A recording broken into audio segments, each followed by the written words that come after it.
এই পিলারগুলো কাজগুলো করার জন্য দোজনা প্রাচীরের দুই সাইড থেকে যদি করা যায় তাহলে অনেকটা সুবিধা হয়। আর বিষয় হচ্ছে যে এই পিলারটা করলাম স্পিড লেভেল ধরে করলাম আমরা। আর এই পিলারগুলো যদি উপরে হালকা চান মারা যায় তাহলে এই কেরলায় কাজটা কেরলার উপরে যদি গ্রাউটটা মারা হয় তাহলে কেরলায় বিশাল বৃষ্টি হয়, বৃষ্টির জন্য উপরে যদি গ্রাউটটা মারা যায় তাহলে ভবিষ্যৎ কাজটা খুব টিকসই ভালো হবে। আর আমরা যে রানটা করছি দেখুন, দোজনা দুই সাইড থেকে করলে খুব প্রাচীরটা প্রায় হাইট 8 ফুট 9 ফুট হবে, ভিতর থেকে 5 ফুট হবে হাইটটা। আর দোজনা দুই সাইড থেকে কাজটা করবেন তো কাজটা সুবিধা হবে। তার জন্য আমি ভিতর থেকে কাজটা করছি আর বাইরে একজন থেকে করছে। তো কাজটা আমাদের যদি আপনাদের ভালো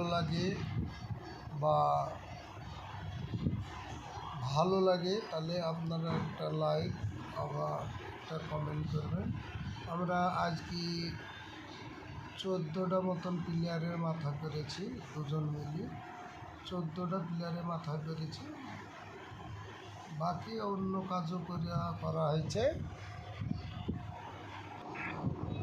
আমরা বাড়ির থেকে এসে এই প্রাচীরটাই কাজ করছি, প্রায় 2 মাস মতো হয়ে গেল। প্রাচীরের কাজ আমরাই কন্ট্রাক্ট নিয়েছি। তো কাজ আমরা কন্ট্রাক্ট নিয়েছি যে কাজটা ছেঁড়া বেড়া করে কাজটা করছি তা না, কাজটা খুব সুন্দর করছি। আমাদের যে ইঞ্জিনিয়ার আছে, ইঞ্জিনিয়ার কাজটা খুব পছন্দ করেছে, পরে বলেছে তোমাদেরকে আরও কাজ দেবো। পিলারটা করছি, পিলারটা প্রথমে সাইড মারার পরে আরও যে সাইডে যে একটা রাউন্ড ডিজাইন হবে, ও রাউন্ড ডিজাইনটা পরে করব। আগে পিলারটা ভালো করে স্পিড লেভেল করে কাজটা করে নিচ্ছি। আর বড় বিষয় যে এই তলাটা অত ফিনিশিং দিচ্ছে না, তার মানে ওই তলায় আবার রাউন্ড একটা ডিজাইন দেখাবে।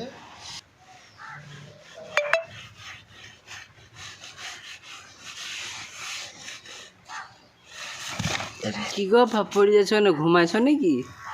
উশিটা বেঁধে গেছে আর কাপড় পায়ে বেঁধে গেছিল। উশিটা বেঁধে পড়ে যাচ্ছ? হ্যাঁ, ভাবছি ঘুম পাড়ছালা, ভালো হলো।